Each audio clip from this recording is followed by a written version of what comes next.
अस्सलामु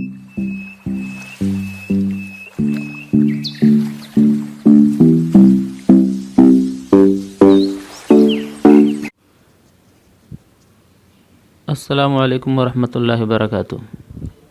प्यारे बच्चों, आज के इस ब्रिज कोर्स में हम जो टॉपिक पढ़ने जा रहे हैं साइंस फर्स्ट का, हद समात, बाला सूती आवाज़ और ज़ेर सूती आवाज़।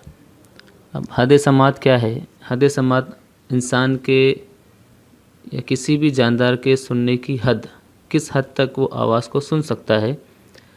तो इंसानी कान 20 हर्ट्ज़ से लेकर 20,000 हर्ट्ज़ ताद्दुद के दरमियान आवाज़ को सुन सकते हैं, इसलिए इसे समात की हद कहते हैं। 20 हर्ट्ज़ से लेकर 20,000 हर्ट्ज़ ताद्दुद के दरमियान आवाज़ को सुन सकते हैं, ये हमारी हद है। इस हद के दरमियान की आवाज़ हम सुन सकते हैं। 20 हर्ट्ज़ से कम की आवाज़ भी नहीं सुन सकते और 20 हर्ट्ज़ से ज़्यादा, 20,000 हर्ट्ज़ ताद्दुद से ज़्यादा की आवाज़ भी हम नहीं सुन सकते। तो 20 हर्ट्ज़ से कम ताद्दुद वाली आवाज़ को हम ज़ेर सूती आवाज़, इंफ्रासोनिक आवाज़ कहते हैं। ऐसे ही 20,000 हर्ट्ज़ से ज़्यादा ताद्दुद की आवाज़ को हम लोग जो है अल्ट्रासोनिक साउंड या बाला सूती आवाज़ कहते हैं। बाला सूती आवाज़ के भी बहुत सारे इस्तेमालात होते हैं, जैसे कि मेडिकल फील्ड के अंदर, तिब के अंदर इसके बहुत सारे इस्तेमालात होते हैं। जैसे हम लोग MRI करवाते हैं या फिर सोनोग्राफी के अंदर इसका इस्तेमाल होता है। इसी तरह किसी पाइप के अंदर, बड़े बड़े पाइप, जो पाइपलाइन बिछी हुई होती है, तो उन पाइपलाइन के अंदर कहीं पर लीकेज तो नहीं है या कहीं पर छोटा सा सुराख तो नहीं रह गया है, उसको ढूंढने के लिए भी बाला सूती आवाज़ का इस्तेमाल किया जाता है। अगला टॉपिक है आवाज़ का इनेकास।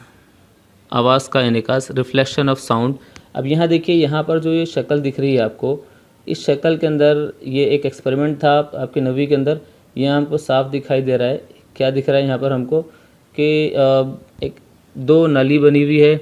एक नली के अंदर यहाँ पर घड़ी लगी हुई है और दूसरी नली यहाँ पर जो है लगी हुई है, अगर यहाँ हमको कान लगाना है, और सामने दीवार है। इस दीवार से इस घड़ी की आवाज़ टकराकर दूसरी नली से बाहर निकलती है और हमको आवाज़ सुनाई देती है।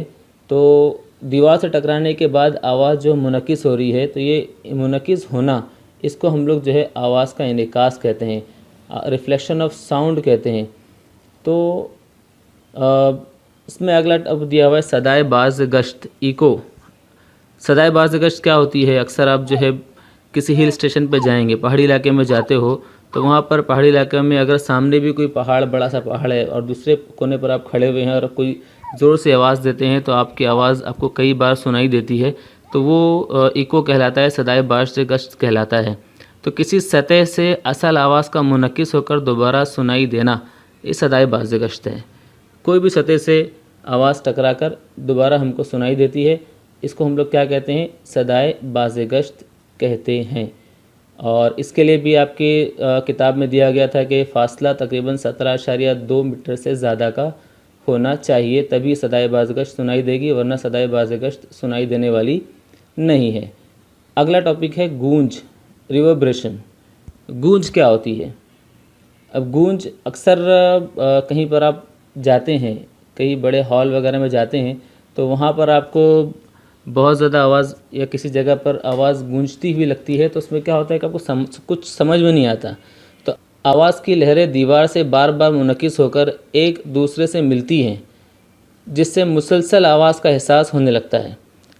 आवाज़ की लहरें किसी भी दीवार से बार बार मुनक्किस होती हैं, अब बार बार टकराने की वजह से जो मिलती हैं, तो मुसलसल आवाज़ का एहसास होने लगता है। इसी तसलसल के असर की वजह से गूंज पैदा हो जाती है।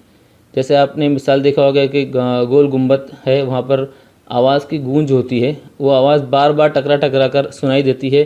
तो उसमें होता क्या है कि कुछ भी समझ में नहीं आता है। तो ऐसे ही बहुत सारी जगहों पर जहाँ बड़े बड़े हॉल वगैरह होते हैं, वहाँ पर भी आवाज़ की गूंज हो सकती है। तो इसलिए क्या किया जाता है कि आवाज़ की गूंज ना हो। हॉल, जिस तरह से हम गोल गुंबद की मिसाल दे रहे हैं कि बड़ा सा गुंबद है, वहाँ पर आवाज़ बार बार टकरा कर जो है वो आवाज़ बार बार टकराती है और गूंज पैदा होती है। तो अब जैसे बड़े बड़े हॉल हैं वहाँ पर इस गूंज से बचना है तो क्या किया जाएगा? तो उसके लिए क्या करते हैं कि उसकी आपने गौर किया होगा बड़े हॉलों के अंदर अगर आप कभी गए होंगे तो वहाँ पर उसकी दीवारों में आपने देखा होगा कि जो छोटे छोटे सुराख होते हैं, छोटे छोटे सुराख बनाए जाते हैं उसकी दीवार की सतह के अंदर या ऊपरी सतह में, या इसके अंदर जो कुर्सियाँ होती हैं वो भी कपड़े की होती हैं ताकि वहाँ से भी जो है आवाज़ की गूंज ना हो। तो इसलिए इसको इस तरह से बनाया जाता है कि आवाज़ की गूंज ना हो। तो इस तरह से उसको बचाने के लिए, अब गूंज से बचाने के लिए उन हॉल के अंदर भी उनकी दीवारों के अंदर सुराख होते हैं, छोटे छोटे सुराख रखे जाते हैं और सतह जो है ऐसी बनाई जाती है कि जो सतह जो है रिफ्लेक्टिव ना हो, इनेकास वाली सतह, मुनक्किस होने वाली सतह ना हो, इस तरह से उनकी सतह रखी जाती है। तो इंशाल्लाह ये आज के लिए इतना ही हमको पढ़ना है। 3 टॉपिक हमने देखा, हद समात, बाला सूती आवाज़ और ज़ेर सूती आवाज़, सदाए बाज़ गश्त और गूंज। आइंदा इंशाल्लाह इसका अगला हिस्सा हम देखेंगे। अस्सलामु अलैकुम वरहमतुल्लाहि वबरकातुहू।